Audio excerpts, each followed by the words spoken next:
नमस्कार। आज बात करते हैं जन्म कुंडली के छठे भाव के बारे में। ये छठा भाव क्या करता है, छठे भाव से क्या क्या देखा जाता है, जीवन में कैसे हमारे जीवन में किसी प्रकार का अभाव होना, जीवन में तरक्की होना, ये सब कुछ हमको छठे भाव से देखना होता है।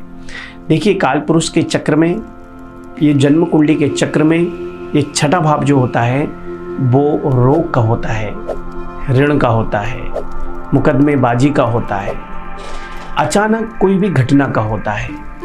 ऐसे व्यक्ति जीवन में कुछ करना तो चाहते हैं, पर कहीं ना कहीं यदि छठा भाव खराब है वह जीवन में दिक्कतें आ जाएंगी। अब आप बात करते हैं ऐसे कौन से वो योग हैं जिसकी कुंडली में यदि छठे भाव में बन जाते हैं तो जीवन में असफलताएं मिलने लगती हैं। तो देखिए,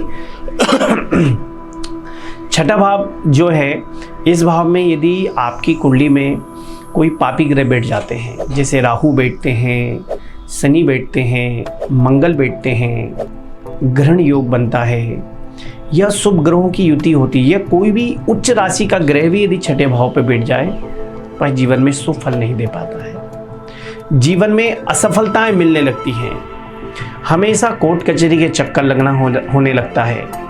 ऐसे व्यक्ति के घर में यदि कुंडली में राहु या केतु बैठ गए, कोई भी ग्रह, या चंद्रमा से युति हो गए छठे भाव, उसको हमेशा स्किन से संबंधित प्रॉब्लम बनी रहती है, एलर्जी टाइप में होता है।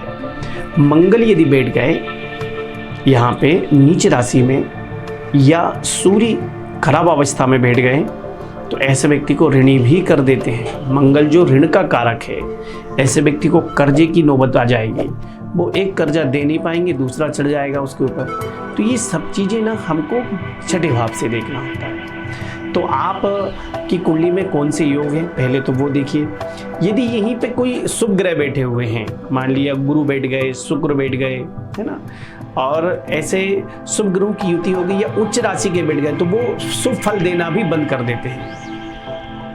और इसके ऊपर यदि कोई शुभ ग्रह बैठे भी हुए हैं और उसके ऊपर अगर किसी पापी ग्रहों की दृष्टि है, तो भी वह व्यक्ति ऋण से, परेशानी से, दिक्कतें आने लगती हैं। ऐसे व्यक्तियों के पारिवारिक संबंध भी खराब होने लगते हैं, परिवार में एकाग्रता नहीं आती है। ऐसे व्यक्ति अपनी दम पे कुछ करना चाहते हैं, किंतु वह जब भी कुछ करना चाहते हैं, अपनी दम पे कुछ बनना चाहते हैं, तो वह जीवन में परेशानी होने लगती है। और हमेशा किसी बिना कारणवश उनको कोर्ट कचहरी के चक्कर भी लगाने होते हैं। तो हमेशा इस घर को शुद्ध कैसे करें, अगर कोई ग्रह बैठ गए तो उसको हम कैसे मुक्त करें, इसके ऊपर हम चर्चा करते हैं। देखिए, अगर कोई मंगल बैठा हुआ है, अगर मंगल ग्रह या ऋण का योग बना रहा है या रोग का योग बना रहा है, तो सबसे पहले अपनी कुंडली में देखिए कि उस घर में कौन से नंबर की राशि बैठी है छठे भाव में। यदि वो राशि कमजोर अवस्था में है, वो ग्रह आपका कमजोर अवस्था में है, जिस नंबर की राशि बैठी है, वो ग्रह को देखिए अपनी कुंडली में, उस ग्रह को मजबूत करिए।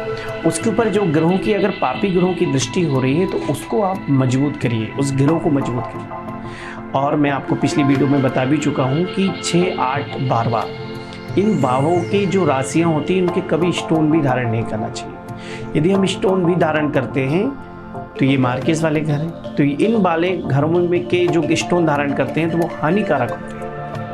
इस घर में शनि बैठा हुआ है तो कभी नीलम धारण नहीं करना, इस घर में सूर्य बैठा है तो कभी माणिक्य धारण नहीं करना, इस घर में यदि गुरु बैठा है तो कभी भी पुखराज धारण नहीं करना।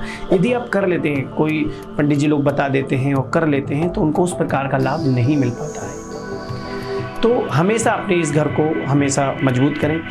दूसरा, हमेशा ऐसे व्यक्तियों को बड़ों का सम्मान करना चाहिए। ऐसे व्यक्तियों को हमेशा माँ को, बहनों को, है ना, बुआओं को हमेशा खुश रखना चाहिए। यदि आप ऐसा करेंगे तो आपको ये ऋण से संबंधित समस्याएं नहीं आएंगी, कोर्ट कचहरी के चक्कर नहीं लगेंगे, और रोगों से संबंधित दिक्कतें नहीं आएंगी।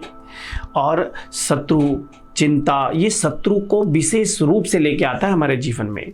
कुछ यदि गुप्त रूप से यदि शनि बैठा हुआ है तो गुप्त रूप से शत्रु भी पैदा कर देता, ना चाहकर भी हमारे शत्रु बन जाते हैं। और यदि किसी की कुंडली में छठे भाव पे कोई ग्रह नहीं बैठा है और किसी पापी ग्रहों की दृष्टि भी नहीं है, तो ऐसे व्यक्ति हाँ हमेशा शत्रु से मुक्त रहते हैं। ऐसे व्यक्तियों को ज़्यादा कष्ट भी नहीं होता है, ना कोई परेशान करता है।